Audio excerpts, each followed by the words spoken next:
CFTC Commissioner Caroline D. Phạm, whose parents are Vietnamese, was born and raised in California's Central Valley.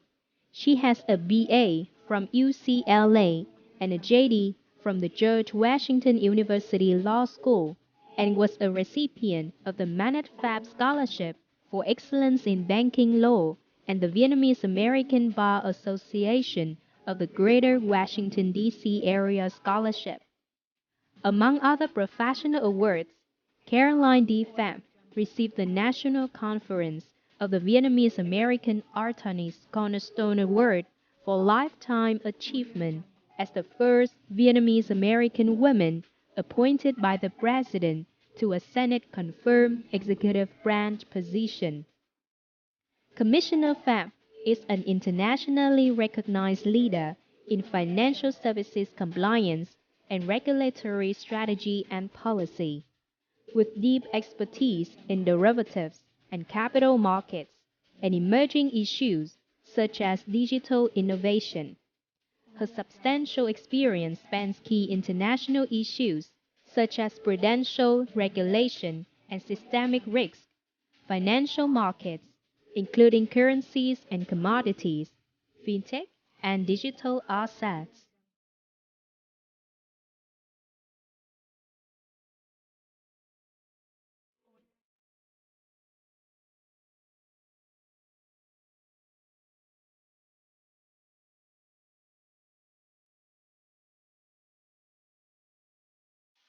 Welcome to Station Vietnam on VTC 10, and I'm your host, Thu Giang.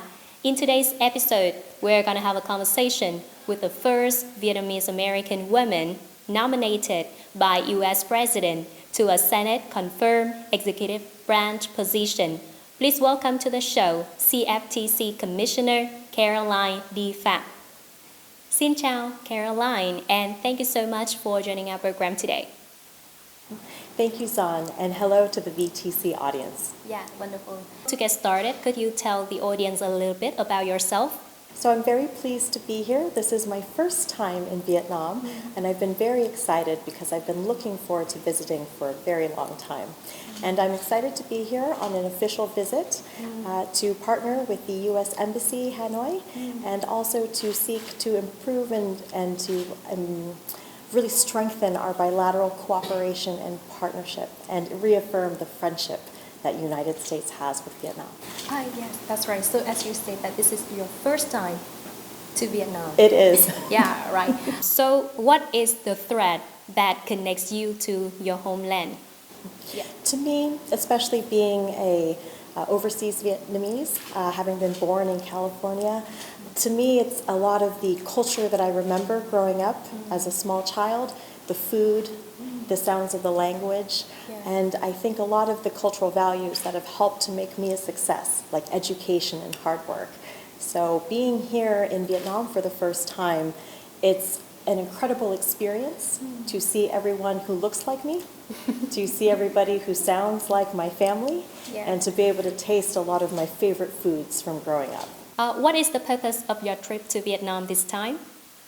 Like I said, it's been really great to build upon the momentum from Secretary Yellen and then President Biden's visit, and particularly around the joint statement for the Comprehensive Strategic Partnership. So I've been pleased to be able to be here as the first Vietnamese American woman nominated by the President and confirmed by the Senate.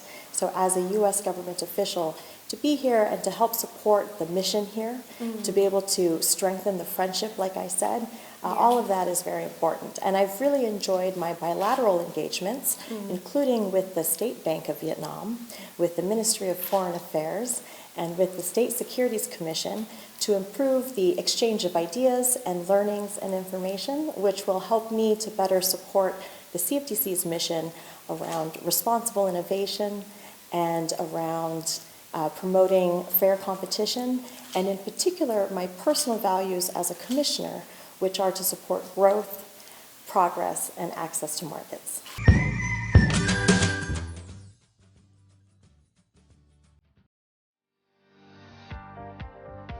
Most recently, at the headquarters of the Ministry of Foreign Affairs, Deputy Foreign Minister Lê Thị Thu Hằng welcomed Ms. Caroline D. Phạm and the CFTC delegation for a working visit to Vietnam.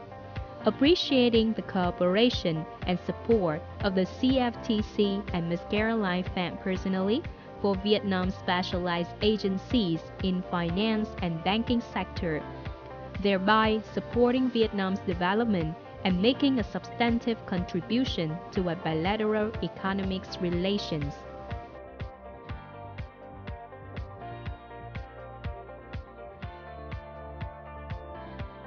Vietnam values its relationship with the U.S.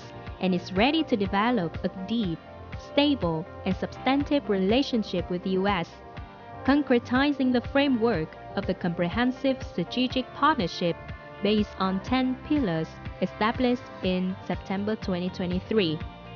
U.S. recognizes Vietnam as a market economy, fostering the bilateral collaboration in foreign exchange policies, development of digital economy and green economy with supply chain diversification.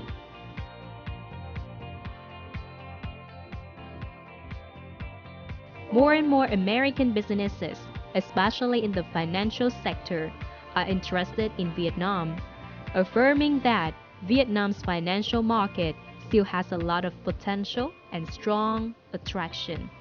This comes from a stable political environment, increased people's participation in the financial market, and flexible policies of the government.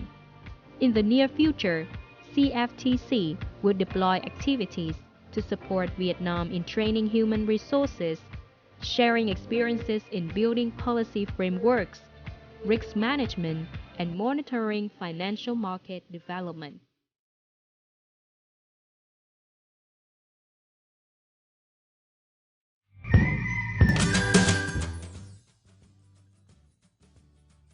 You were born and raised in California, a state with a large population of Vietnamese origin.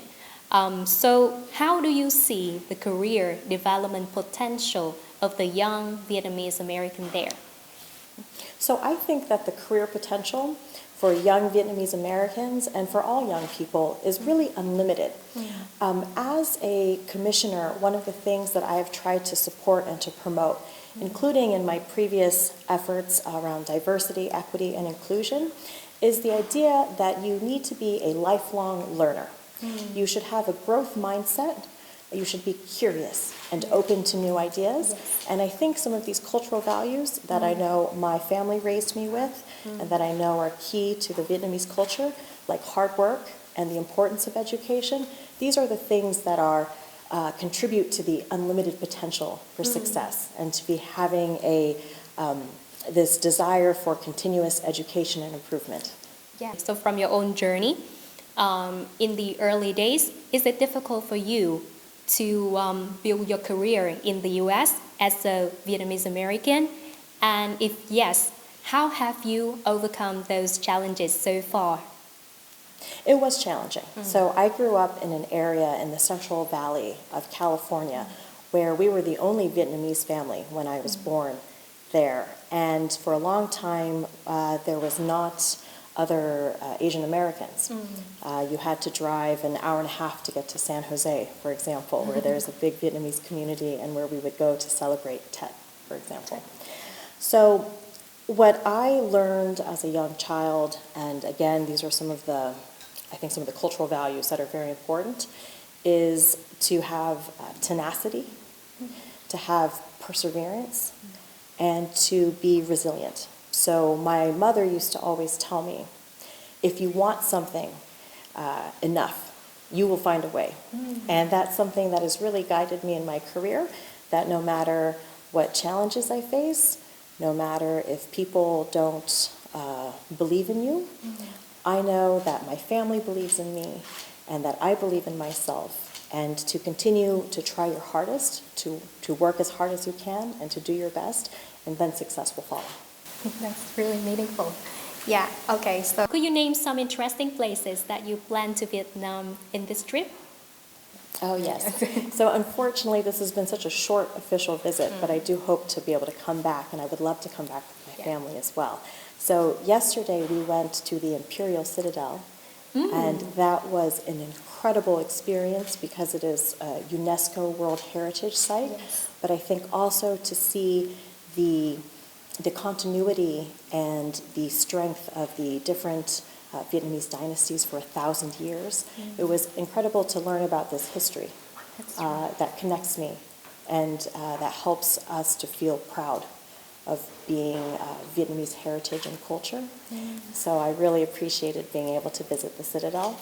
And there was also a festival that was going on yesterday at the Citadel, and so we saw all the young people celebrating, and there were different markets, arts and crafts. Yeah. So it was a wonderful cultural experience. When you come to Vietnam, have you tried phở or bún chả or anything? Yes.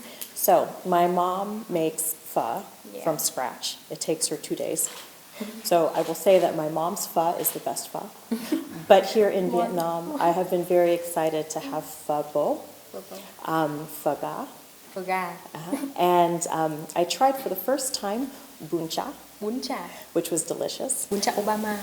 Not Bún Chả Obama, not Bún Chả Obama. We went to a different place. Yeah. I am not sure what the Bún Chả Obama place is, but Yeah. maybe next time we can come visit. Next time. And one thing that was important to me to find was chả giò.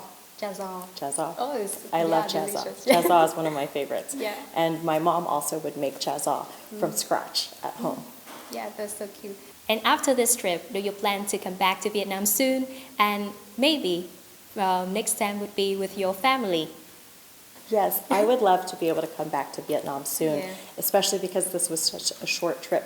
And my daughter is very excited to be able to come to Vietnam and learn more about her heritage and her culture also. So I hope I can bring her back to visit. There are so many places that I wish we could have come to. Of course, I would love to go to Ho Chi Minh City, which is so exciting with all of the growth That's and right. finance and the development that's happening there. There's a lot of action in Ho Chi Minh City. And there's other beautiful places that I wish I could have come to, like Ha Long Bay Yeah. or Nha Trang, Nha Trang. which is where my family vacationed when my parents were young. I think they had a romantic trip to Nha Trang. Yes. Once again, thank you so much, Commissioner Caroline D. Phạm, for the great interview and your shares today. And we wish all the best to you in your future journey, and we look forward to your return to Vietnam in the coming time. Thank you. Cảm ơn. So that's the end of Station Vietnam today. Thank you so much for watching and hope to see you next time. Goodbye.